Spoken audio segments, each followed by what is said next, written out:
Today we're going to be trying to make vampires cool again. We're going to be playing a GRIXIS vampire deck, and the build around here, the main engine piece of today's deck is going to be Evelyn. If you guys don't know, this is a flash creature that can come in, and anytime we cast a vampire and this is on the field, we're going to be able to exile things from our opponent's top of their deck as well as our own to use later into the game. So there's a lot of card advantage happening here as long as vampires keep spawning onto the battlefield, which they will. We have a really fun early game with this deck with things like Pilfer and Liliana. We're going to be trying to hit our opponent's hand early, pulling some certain things out of their hand into the graveyard, and then hopefully exiling some of their creatures with Corpse Appraiser from that graveyard to get card advantage later. We've also got some fun things because Liliana is going to be hitting our own hand as well. We're going to be reanimating with the Cruelty of Gix. It's kind of hard to summarize exactly what this deck is. It's just a nice mid-range package that has some good early game answers with some pretty good top end as well. But yeah, I hope you guys enjoyed today's video. If you want a full deck breakdown and analysis, we'll do that at the end of every video, so stick around for that. In the meantime, there's a link below for the full deck list, and if you guys enjoy content just like this, we do post videos Monday through Friday, so if you wouldn't mind giving the video a like, subscribe, all that good stuff, it helps a ton and I'd greatly appreciate it. But with that being said, guys, enjoy today's video. We'll see you back here at the end. Peace.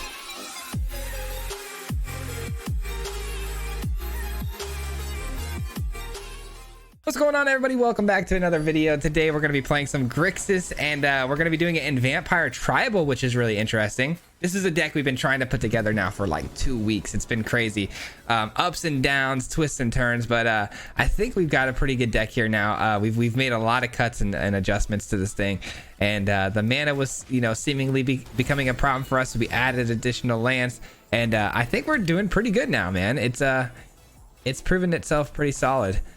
Looks like we're up against mono red. That Ronin's going to be an issue, but we do have instant speed removal for it. Man, if hindsight being 2020, you know what I mean? I could have, you know, dropped that instant mountain and just killed that immediately. That would have been fantastic. All right, here comes the Ronin again. Looks like they kept a one land hand maybe, which that's pretty confident that your Ronin's going to get a lot of work done there. Yikes. Yeah, they definitely kept a one land hand, and it's going to haunt them. They did it strictly because they had a Ronin too, so they can go back and forth with that thing.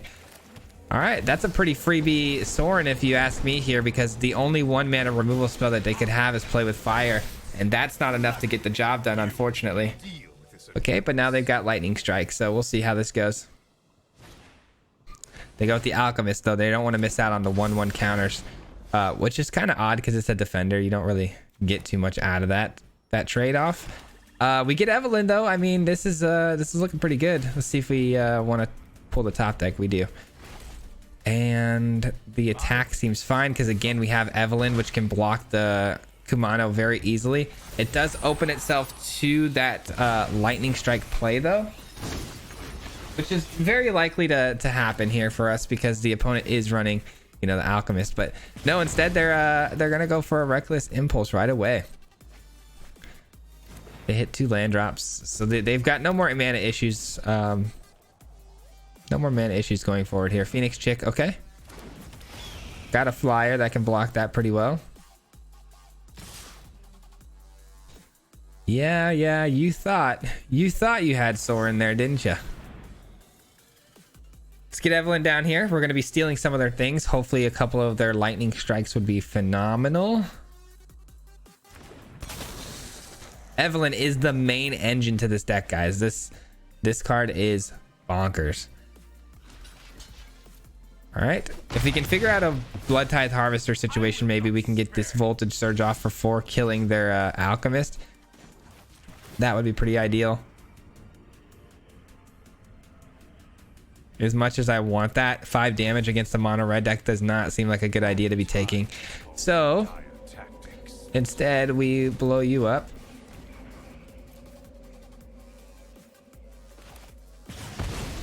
We get down another body here. We got to dump off all these lands in hand next turn because they are just sitting here collecting dust for us. Now we can attack with the Evelyn, but it wouldn't make much sense to attack into a 1/4 defender. So we just go over the top for the 2, gain that life. They're going to have a hard time, you know, keeping pace with that life gain if Thermal Alchemist is going to be their only way that they can get the damage through.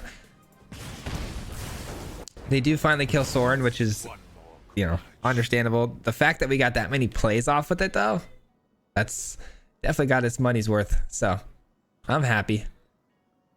Now, how are we going to proceed? Another impulse. Okay, so Alchemist goes off again. They're looking to probably find more land drops. They don't, so those are going to go to exile, I believe. Until your next turn, you may play those. Never mind. All right, both of these go. No brainer. Cruelty of Gix. I say let's go ahead and maybe go find a card, or you know, there's gonna be plenty of things actually to hit in their hand. Let's go ahead and take their hand. There's gonna be plenty of options because they have tons of creatures in this deck, so I'm sure we're gonna find something here. Yep, pretty good ones too. I'm gonna take the Blood Tithe Harvester. Obviously it has the most value coming back. We'll go over the top. Is creating a third land important here? No, so let's just well, we can send everything, but then we wouldn't be able to block things with haste, so I'm gonna leave back the other two creatures here. Leave back the other two creatures for those hasty things like the Ronin.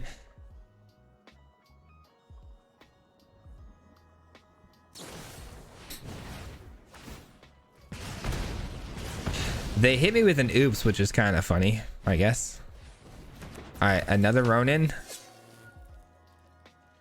Ronin goes back to their hand. Smart play on their part to get it into play because now they get it back to their hand, but not going to do them a whole lot of good though.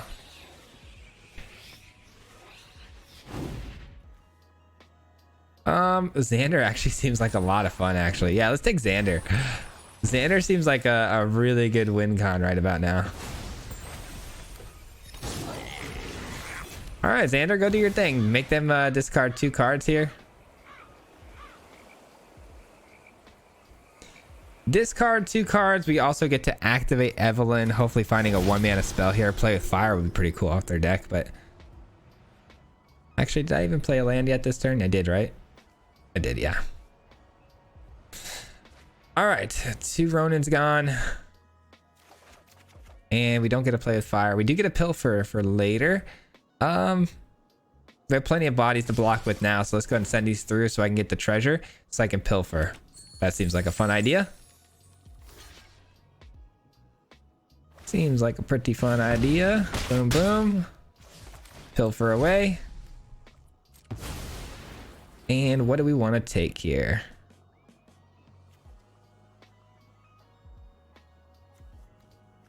Probably this. The play with fire is annoying, I'm not gonna lie. It could kill our Reflection of Kiki Jiki, which is a bit of a bummer, but them drawing cards seems like a bad idea, you know?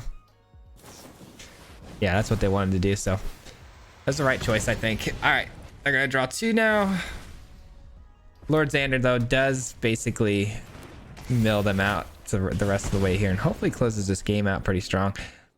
Cruelty of Gix, though, gets back a creature from the graveyard, and we don't have any, but they have plenty.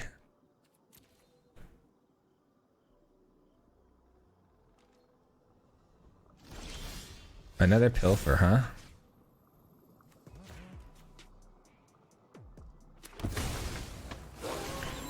Another Pilfer. Pretty interesting. Let's see what we hit here. The play with fire is probably going to be the go-to here, but we'll see.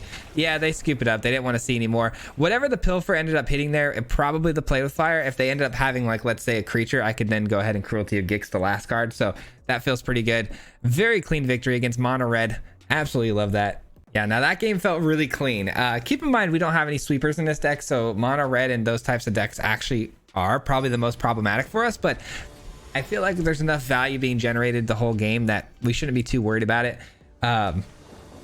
Yeah, I feel like the mana was our biggest issue, and we've definitely fixed those problems. I don't know why I was running so little mana in the first version of this deck, and we weren't running enough dual lands, and now that I fixed those problems, that felt really smooth, actually. All right, we got the Pilfer into the Appraiser, which is really good, because if we can hit one of their creatures with the Pilfer, the Appraiser can exile it. That'd be great.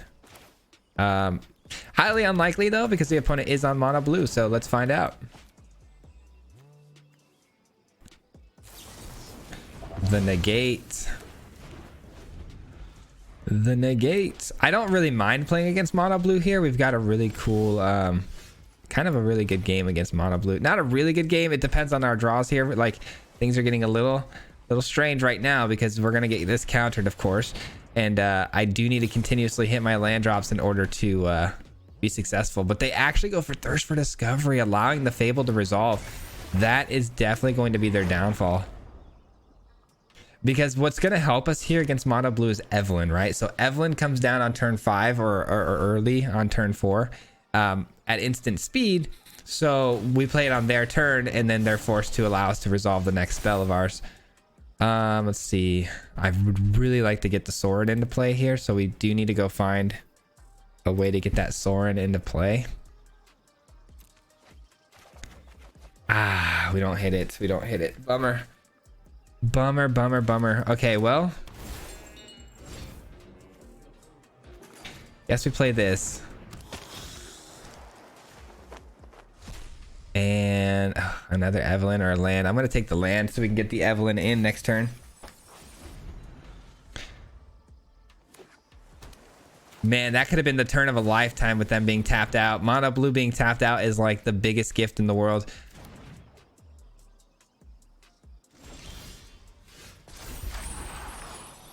All right, Pilfer's going to help a lot here because it's a card that they absolutely have to engage with here.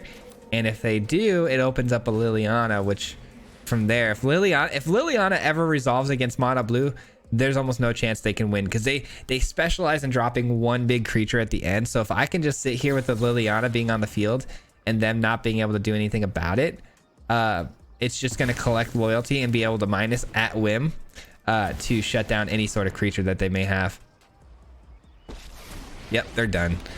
They're done. I hope that made sense what I just said there. So basically now that Liliana's on the field, Mono Blue has no cards that can interact with Planeswalkers unless they're running a Vortex, which is highly unlikely. And what we're going to do is just keep plussing Liliana over and over again. And then eventually they will have to play out their Jhin. And we just minus and kill it. And there's nothing they can do to interact with Liliana's minus. They can't counter it. They can't do things like that. So eventually we just get too much loyalty and we can spam that and it's game over. So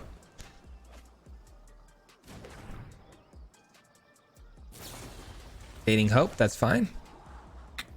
Fading Hope is absolutely okay with me. All right. I think I'm just going to play out the Evelyn here, to be honest. So we're just going to go ahead and attack in here, force them to minus. And Evelyn should resolve pretty easily because there was no pauses there in between interactions, but doesn't mean that they don't have a counter spell, but we'll see. I think them having one mana and one card feels pretty good. We steal their Jhin. That's got to be pretty debilitating. All right. Simple minus takes care of that. Like I said, Liliana just unable to be interacted with. It's just too good. Ooh, but they do double down. That's interesting. Okay. They made this an interesting game now because now they've got two creatures to choose from. I am going to create the flyer though, so we can block the Jhin very easily and then also get more cards from the tops of our decks. Oh, that'll do it. GG's. And I got two of their Jhins as well, so very unlikely that they find another. That's good games. Yeah, I feel pretty confident against Mono Blue with this deck because we have things that can interact with Flash that can come down, forcing them to counter. Then we can get our better spells to resolve like Liliana. And like I said, most of the time, opponent's not going to find two creatures like that back to back. It's going to be one at a time, and Liliana will be able to gobble them up easily. So GG's, and on to the next. Vampires, baby. Dude, Vampires are just crushing right now, man. Crushing. I've been wanting to play Vampires for so long. It just hasn't come together. I don't know what about this particular deck has been making things so tough for me to put something together, but today I was very determined. I took a little longer than normal putting things together to get a video going, but I'm very happy with the way things are starting to go. All right, not able to play out the Voltage Surge is a little unfortunate, but we do have enough mana here to make things happen with, let's say, a Pilfer into a Sorin. All right, this is probably our toughest matchup. I will be honest. Mono Black is going to be tricky, but we do have things that, you know, interact with Mono Black pretty well here. Obviously, Corpse Appraiser taking their Tenacious Underdog is pretty clutch. We'll see though. We'll see what happens here. Third land comes in. No red sources just yet. We go for Pilfer. They think we're Dimir. I'm hoping the next card off the top here is another land, hopefully with some sort of red in it. And man, what's the biggest problem here?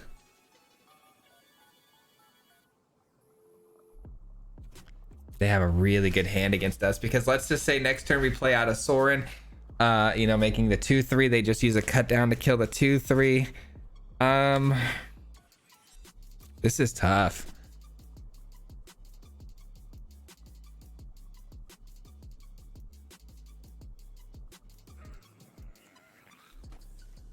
Guess we'll take the Liliana. I hate to do that, but I think that's the play. Hopefully we get a Liliana of our own so we can, you know, take out, you know, the Shieldred down the road. But Shieldred is going to be another nightmare card. This is just, again, not the best matchup for us, guys. I'm going to be completely honest. Another Pilfer. Gosh darn it. Well, I mean, it's something. We can go and take away their Shieldred now. So that does feel pretty good. But we're taking a lot of damage here until we find those lands that we need. So getting a little mana screwed here. Also, the opponent finding an Invoke Despair off the top doesn't feel exactly great. Yeah, this is probably not going to be a win for us here. Might have to hold an L here. Sleeper. Even if we find a red source at this point, we're so far behind. Yikes. Again, if I play out the Sorin here, we just get hit with a cut down, which is so sad. So I think what I'm actually going to do here is I'm going to play the Voltage Surge at instant speed to just kill the underdog and take whatever damage they're going to dish out to us here. And then I will Corpse Appraiser it. I don't know, man. Is that the move, though? Almost. No, it's got to be this, right? I mean, it's gonna get cut down though. I don't know. There's really no right answer here. We're kind of screwed. Taking 4 damage on this next turn on that other play that we had in mind, equally as bad. 6, 7. Yeah, I don't know. We're dead either way, guys. There's really no way out of this. And of course, they find their 5th land drop, which means the Invoke Despair comes in. So it didn't matter. We were gonna take an absorbent amount of damage. Anyways. Yep, there it is. Invoke Despair closes the game out. I think I liked my first idea better though. We Voltage Surge this instant speed. We play this the following turn, exiling it. It is what it is though. That was a tough game. We kept the weird hand. I was hoping the lands would be provided, but they weren't. On to the next. All right. Well, that didn't go so well, but you know, Mono Black again, probably our toughest matchup if I'm being honest. I've played a lot of games with this deck, and Mono Black has always given us the biggest trouble. Opening hand here is good enough to keep. I can Pilfer turn 2 and then Fable turn 3. So there's a curve here. Going second against Mono Red though. They're really testing our morale here, huh? Mono Red going second. Love this. A second Kamano is not bad though. It means they lose out on a little bit of value there, and we may be able to disrupt their next haste play here. Yep, we did. Love that. Love that. Okay, that actually worked out pretty nice. Still a lot of damage to be dealt to our face here. Kamano and a couple of lightning strikes. We gotta imagine that the lightning strike's gonna come down here for the old 2/2, but hey, at least it does its job, takes a bit of damage away from our face. But yeah, we gotta get to this Evelyn play, which looking a little unlikely that we're gonna be able to get there without dying. Play with fire. Oh, they drew into another burn spell. Okay, no lightning strike for the face there. Interesting.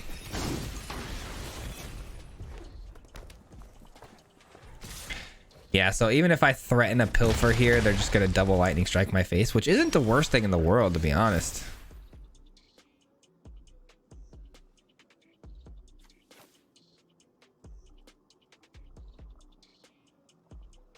I need this for the life gain down the road for sure.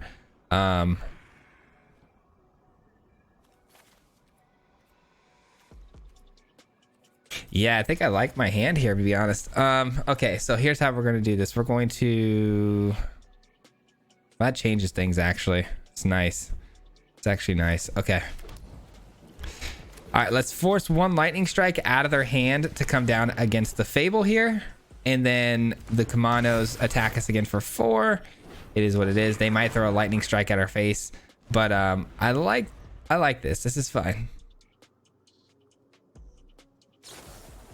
Of course they find a play with fire off the top. Unreal. Okay.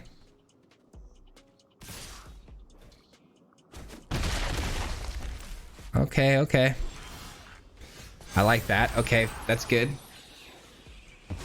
So now I can go... Can I go Pilfer and Downfall? No, I can't unless I find another black source here, huh? So what do we do then? What do we do? I don't know.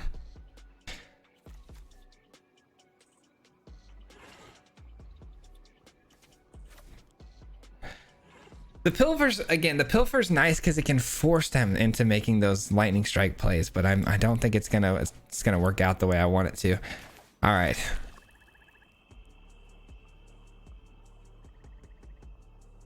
All right, I'm gonna go ahead and pass the turn here. We have 2 spells we can cast here, instant speed. We've got Evelyn and we've got Hero's Downfall. We could also bounce something.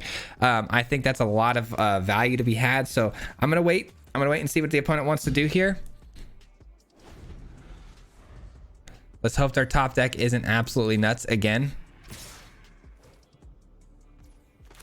All right, Evelyn comes in for sure. Lightning strike doesn't kill it. They're gonna need to double up on the lightning strikes, or lightning strike it, and then obviously when I block it dies. That's fine too.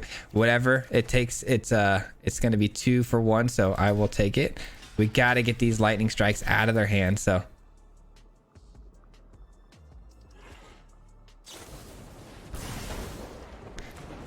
All right, now Soren is going to be making an appearance here, but that lightning strike still in their hand, annoying the absolute bejesus out of me. All right, good. We find a Pilfer. Fantastic.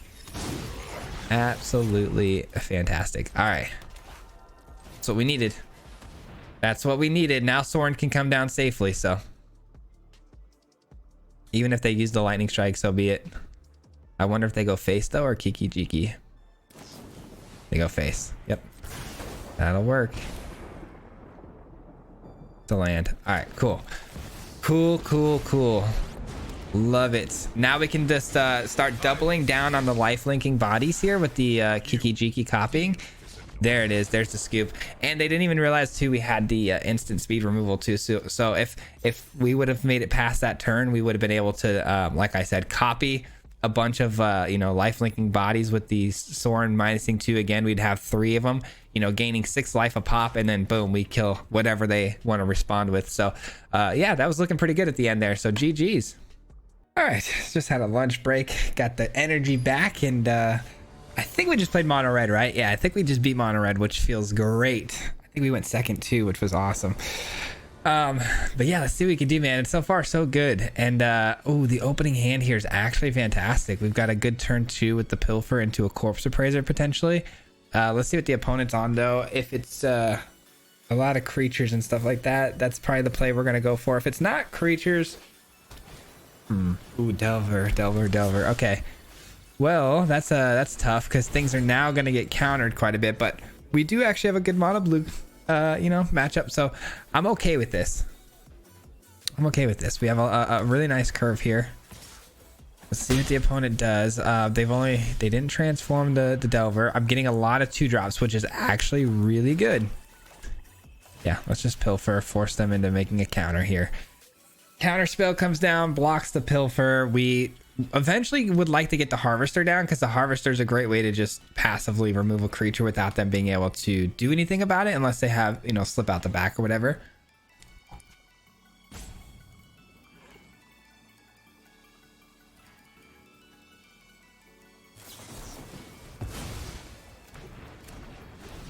Yep, make this appear on the Pilfer. And a second Delver. Okay, I didn't expect that. I also didn't expect to see the Delver not transform again. That's pretty good. Nice. We have a voltage surge, which is fantastic. Let's try to get the harvester in first here. We know it's going to get countered. It is what it is. And then that should open up the surge. Love it. Love it, love it, love it. Now we've got a good Liliana too for the minus. Essence Capture did not give the 1/1 counter to the Delver because we blew it up. They finally transform. Oh, they find a way to draw a bunch of cards, which is a bit of a bummer. A bit of a bummer. They do have a Delver in the yard though that I can go fetch with the Corpse Appraiser. There's a really good chance this is going to get countered, but I have a good feeling that Liliana might resolve here, guys. Do we think Liliana will resolve? They've only got 2 cards we don't know about, right? They're looking to do Thirst for Discovery. I have a feeling, man. Gosh, this could be a complete blowout if I miss this. Could be a complete blowout if I miss this Liliana, if it gets countered. But if it gets countered, then they're not thirsting. So I guess that's not the end of the world, right? Yeah, if they counter this, they're not thirsting. So it's another turn off. All right, they consider. That's good. They're looking for the counter spell. They don't find it. Beautiful. GG's. That was the best case scenario because the opponent here did not only not have the counter, but we also kept them off of the thirst because they had to consider trying to find the counter. So that was really good. That was extremely good. And they shouldn't have an answer for Liliana. Like we've discussed, Mono Blue shouldn't have any sort of responses for Liliana once it's on the field. Except for creatures, of course, which they just found. Let's go ahead and plus here. Don't overthink things. They drop a land.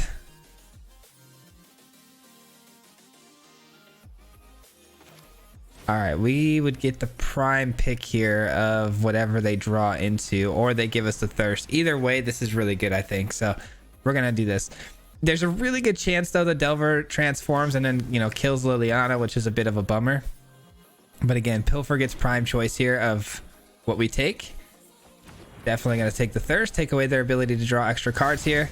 They find a Fading Hope, which does take care of Liliana, unfortunately, and Fading Hope, a great card as well. I'm not interested in dying. Well, we're gonna get hit with a Make Disappear. That's a bummer. We're gonna try to resolve the Fable. Make Disappear hits it. We don't get to resolve it, and then they may. Because I was gonna say they may let it slip by because it, you know, the Fading Hope being able to hit the token, but they don't. It is what it is. Opponent hits us for another 3. We're in a bit of a troubling situation right now, but hopefully the Corpse Appraiser can get us out of it. All we really need to find is something like a Voltage Surge, and we're in good position here. We can kill the Delver. How many Delvers have we seen, by the way? Just want to make sure. 1, 2, 3 Delvers already we've seen. Crazy. Nice. We get a Liliana. We'll take that. We'll take that. And here comes the Fading Hope.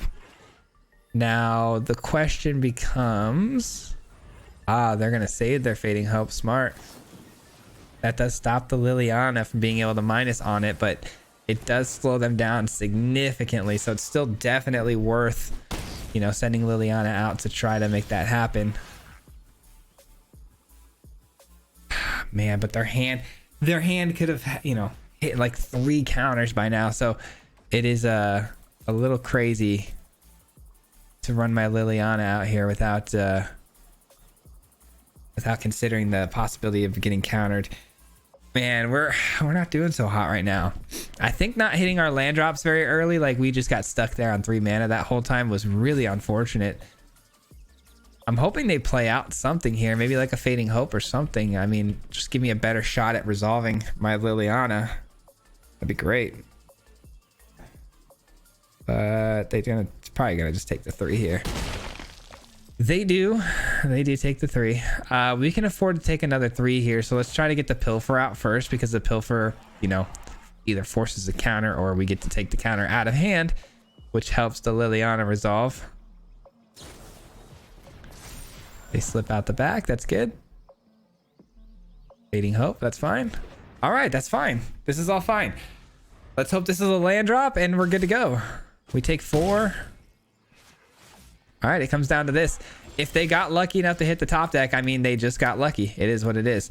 Let's go ahead and offer them the Fading Hope play here. Because if they Fading Hope my Corpse Appraiser, then that's definitely going to be GG's, because then they won't have a Delver. They won't be able to save it from my Liliana. All right, here we go. I do avoid Make Disappear, but that's about it. Let's see how lucky they are. Not very. Not very lucky. Well, here comes the Fading Hope. They get their Delver back, which is fine. I mean, it's not ideal. I say fine, but it's really not fine because, again, if they get lucky, they Fading Hope their Delver back to their hand. They replay it, and it transforms. Liliana's dead. So there's a lot of things that have to happen for them here. They have to be able to find that top deck, but it's not that hard to do. Okay, what's this last card in hand? That's what really scares me. Plus, they just scryed to the top, which doesn't feel great. One of your friends has to leave. Ledger Shredder, okay. Couple of creatures now. That's a bummer. They're both flyers, by the way.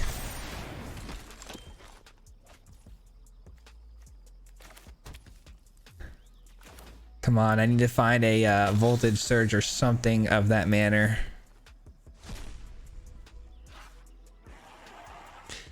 How unbelievably unfortunate is that, huh? All right, well, we do end up losing this game, unfortunately, but we gave it our best shot. We gave it our best shot. We all have things we'd rather forget. Can't attack into a Ledger Shredder here. Delver, if it transforms, is over. Nope, no transformation, which means it's either a land or a creature, so that's kind of good. We only take 2 here, but it does go to Liliana, unfortunately. You're saying there's a small chance? Ah, it's a creature. Darn it. That's a worst case scenario. That's pretty good, though. We do get a flyer here that gains us life when it blocks. It's very clutch. No attacks. We can double block the terror. Okay, again, another land or another creature from our opponent. Delver doesn't transform, which is really helpful. They attack with the terror. If they attack with Ledger Shredder, that's just a mistake, to be honest, because we just gain the life and we bounce off of each other. Unless, of course, they have a bounce effect like a Fading Hope. Then my 2/3 is irrelevant. That'd be pretty sad.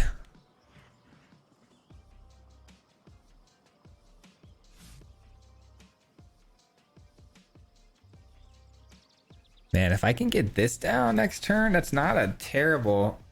It's not a terrible spot to be in, getting a 6/6 body, because it can block the terror really good. The question would then become, though, do we... Yeah, we got it. The question would become, though, do we plus this to look for a card, or we just get another extra body here? I don't think we need the extra body, but we... I mean, if the Delver transforms, man, it's still... I still think we draw a card here. All right. We know it's coming up, and it's not bad. All right, so the opponent is going to have to get through now a 6/6 body, plus we can start milling them here. And by the way, Hero's Downfall on top. Very good. This is whenever a player casts their second spell, they connive, so they're not going to be conniving right away. And again, the opponent, again, hits a land or a creature. I think we're going to pull this out, guys. It's going to be close. It's going to be close, but they're not finding everything they need. Do we try to mill them out and just win the game that way? Maybe. Man, my biggest concern right now is, do I draw cards or not? I don't think we can. I don't think we can, but I do think that we can attack with this. Let's just mill them out completely here. Down to 17. They take it. We're losing audio on the game. That's unfortunate. And the Delver, does it transform? Big moment here. It does, and it's an Essence Capture. We're not scared of that card, so that's fine. We are not scared of an Essence Capture. They don't attack. Okay. Do we hang on to the Hero's Downfall? Because if we cast 2 spells in a single turn, the opponent will be able to do some conniving, which we don't want. So maybe it's time to use the Hero's Downfall to get it over with. All right, so the other card is not a counterspell. I think they're holding on to a land. I think they're holding on to a land to try to make us think that they had something there that whole time. But based on the Delver not transforming, I was pretty sure there was no cards for the opponent there. But really good game, and on to the next. All right, we did a quick reset on the game here, so hopefully the audio issues are done. But yeah, guys, that was a game and a half, huh? I don't know if this next game that we're playing right here and now is going to even make the cut. If you obviously hear me talking right now, you know it did, but we're running a little short on time, so hopefully this game goes a little quicker. Opening hand is... it's pretty good. It's pretty good. We got the Pilfer. Going second, hopefully we should be able to find that third land drop. Table should be able to handle us getting more lands from there, so I'm going to keep it. It's a little scary. It's a little scary, but these voltage surges really are what's making me want to keep it, because I can, you know, answer the opponent's things here if it's aggressive. But no, they show a duress early on here, and they go for the Fable. Actually a very smart play on their part, because that was going to fix any sort of mana issues we were going to have in the future. And I would imagine they have more discard spells here. We might be seeing Pilfer come down. Another duress. Okay. Interesting, which kind of stinks, because if they take our Pilfer, we won't be able to get a good Corpse Appraiser off. Yep, and they do. So now the Corpse Appraiser is kind of not nearly as good as it would have been. Bummer. Okay, so we're up against discard. It's mono black though. Probably gonna see a lot of the same stuff we normally see, but probably just the splash of discarding effects in there. Invoke Despair would be a bummer to see on the next turn. I'm sure we will though. Corpse Appraiser too good to play out here though, because there's a really strong possibility that the opponent, you know, running Tenacious Underdog. All right, definitely gonna decline that. That's not a bad draw. Not a bad draw. I don't think the voltage surges are going to be as good as I initially planned them to be, so we'll go ahead and drop those. If they have a Tenacious Underdog, you know they're going to drop it here. They don't. Interesting. All right, we do need to find a land, though, because I would love to get Evelyn in here to get this value train rolling.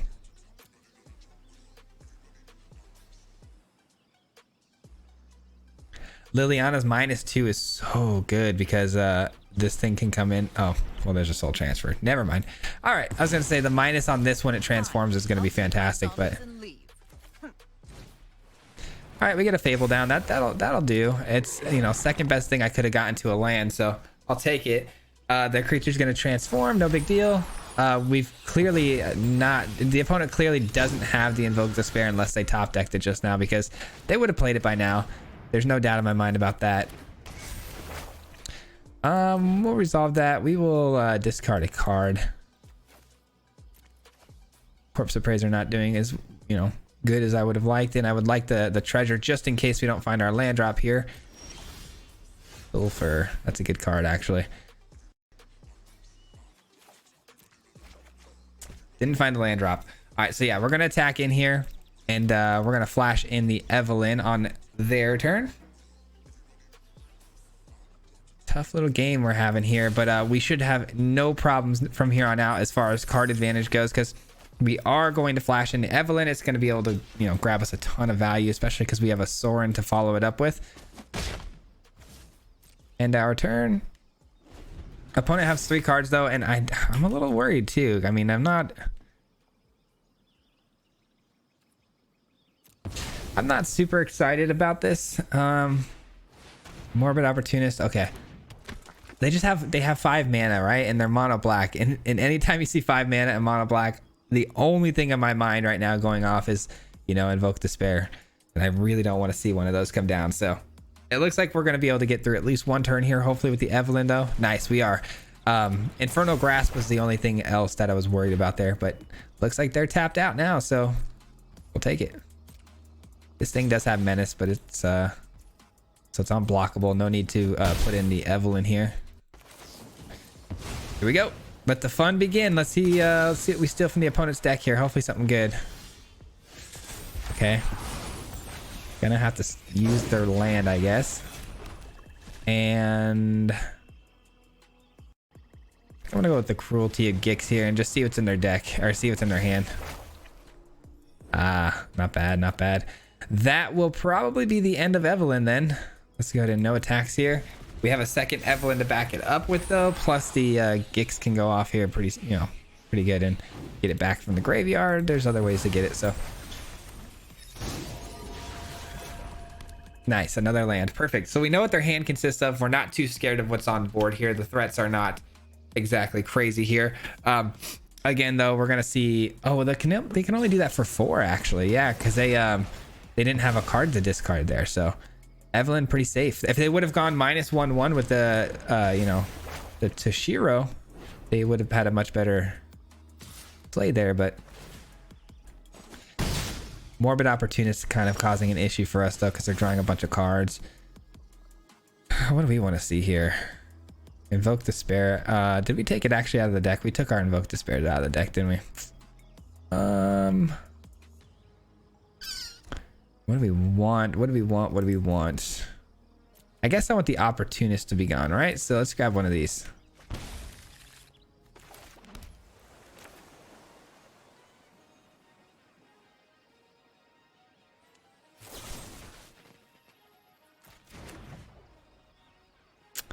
I don't think I can deal with it right this second though. I think if I kill the Opportunist now, these other 2 creatures with this Menace is gonna probably run me over. I'm just gonna give myself a better opportunity here to survive this turn.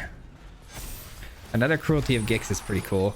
And we get to bring back something from the graveyard here. Corpse Appraiser or Corpse Appraiser. All right.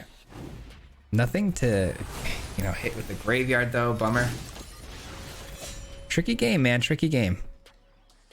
But again, I have these double blocks now online ready to go. So they're probably going to kill the 2/3, obviously. But we gain some life here. So it's a big win on our part.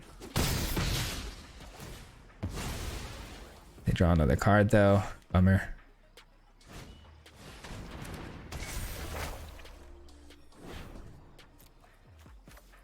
Pilfer's got to go. Pilfer gotta go. 2 mana, 1 card in hand. It's a land. Very nice. Okay. Wow, they scoop up the rest of the game here. I mean, to be honest, they probably were going to lose that game. It was kind of going our way a little bit later here, but we weren't exactly in like super prime position.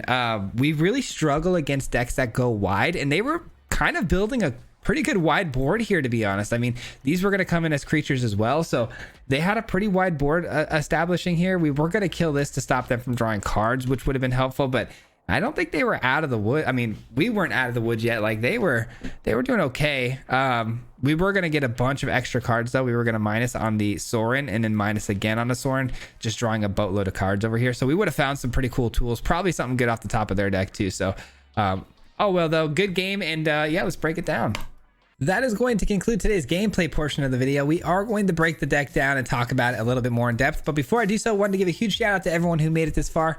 Thank you so much for sticking with me to the end. It means a lot, and I'm glad you enjoyed the video enough to do so. It helps a lot here with the YouTube algorithm. So appreciate you standing by and sticking to the end. With that being said, let's take a look at today's build, man, and see what we got here. So I'm gonna be honest with you guys. This one was tough. It was tough to get this thing dialed in. There were some problems along the way when we built this thing, man. I can go over this for hours as far as like what was in the deck, what we cut, and things like that. Because this had an Olivia package early on. Olivia was a vampire that can reanimate some of our other vampires when it attacks. There was definitely no Pilfer. There was no Liliana in this deck beforehand, but I thought both of those cards are very popular right now for a reason. They both hit really hard as far as value goes. And if we're going to run Corpse Appraiser, there was a lot of times Corpse Appraiser was a dead card in our hand because we couldn't hit a creature. So things like Pilfer and Liliana help with those problems. But yeah, we landed on a pretty solid package here, I think. I think vampires are decent. I'd love to see what they would be like in Mardu because you got things like Edward. Or is it? Edgar. I'm sorry, Team Edward. My bad. Edgar's a fantastic Orzhov vampire that pumps the squad, and then obviously it's sticky. It doesn't go anywhere unless it gets exiled. But yeah, guys, I think we're pretty happy with how this one came together. So this is how we kind of did it. We started off with an Evelyn, of course, Evelyn being the main thing, right? We have to have the Evelyn because it's huge card advantage, and it turns out that this card's pretty good against mono blue, being able to be flashed, forcing them into counter spells like we saw, and then being able to play things like Liliana was nice. So Evelyn is very, very powerful, very high value as far as card advantage goes. And then from there, I wanted to make it into a Grixis build. I've done it before where I've had Evelyn in a Marty build. So again, I want to try that later down the road, but wanted to try something new today with Grixis because I thought Corpse Appraiser would be fantastic because we've seen a lot of tenacious underdogs. So that was kind of the next card I put into the deck. And then from there, you know, Lord Xander was a very late addition. This card wasn't even in the deck. We were going more of a Olivia play, but it turns out that we didn't really want to be drawing into those big spells a lot of the times. We were, you know, it was just too much. It was too much, and there wasn't a lot of things like when we got Olivia in and attacked in, we were pulling in a creature to attack as well, and most of the time that creature just died to a block because there just wasn't a good battlefield presence. So I splashed one Xander in here for some fun at the end, and it's a really great top deck, or top end. And then we also have things like Fable the Mirror Breaker and Liliana. Like I said, they are going to be discarding our cards for us, which in most cases you wouldn't want, but in this case you do because we have the Cruelty of Gix as our reanimation spell. We replaced the Olivia with this card because it can do a lot more. It can hit the opponent's hand. It can allow us to find certain spells when we need them, and it can reanimate. So it kind of does a little bit more for us in this build. So I went with the Cruelty of Gix over the Olivia. And then Soren was a no-brainer because Soren can just, you know, spam these 2/3 flyers with lifelink, which is fantastic. And we see how good it can be with Fable the Mirror Breaker to copy these flyers and gain a bunch of life late game. And we knew we had to have some removal. So I went with Blood Tithe Harvester because it can copy itself with the Mirror Breaker and then remove things like crazy. This thing can spam blood tokens and constantly sack itself with the Fable the Mirror Breaker, causing this infinite loop of removal. And then also we splashed in Voltage Surge because not only do we have blood tokens, we also have treasure tokens. So this thing can sack those things and hit for 4, which is really, really good for 1 mana. And then we have 2 Heroes Downfall for some Planeswalkers. But yeah, I thought this was a pretty well put together package. The best I could do, I think, in Grixis. I enjoyed it a lot. I hope you did as well. I think it does need maybe some more tweaking along the way though. Let me know what you guys think. If you guys have any better ideas on how to make this deck run a little bit smoother, by all means let me know down below in the you know, the description, I'm sorry, the comments. But I had some fun. I thought it was good. I thought it was good enough to you know, make this video on, and we got a handful of wins. So I'm really happy where we've come because this one was tough for me to build. I don't know what about the vampire deck was so tough for me to work on, but it was tough. So I'm pretty happy about this one. So I hope you enjoyed it as well though. And before I get out of here, as always, a huge shout out goes to the Marty Mob. If you guys don't know, the Marty Mob is the membership program here on the channel, and these guys help support the channel with their monthly memberships. So I got to give a huge shout out and appreciation to them and let them know how much I appreciate them. Also, I hope it's up today, but we did just do a box opening for Dominaria, so I'm sure that video should be up today, I hope. And it is a members only video, so if you are part of the Marty Mob, go check that out. It's all for you guys, and my special thanks to you, of course. And if you guys want access to those types of videos, there's a few of them now that we've collected up, but you can become a member and do so. But also there's a live stream tonight, guys. So if you haven't already, hit the notification bell. That way you don't miss out on that. And yeah, I think that's it. With that being said, we'll see you guys tomorrow for another video. Peace. Hit him 3 times like a hat trick. The name is Swayze, no Patrick. If you play him, then it's tragic. Hit him with the mythic, yeah, that's magic. MTG, that's what you'll see if you like and subscribe. With the upload, man, man, all of the time. Coming with the best decks, this is the meta. This ain't cheap.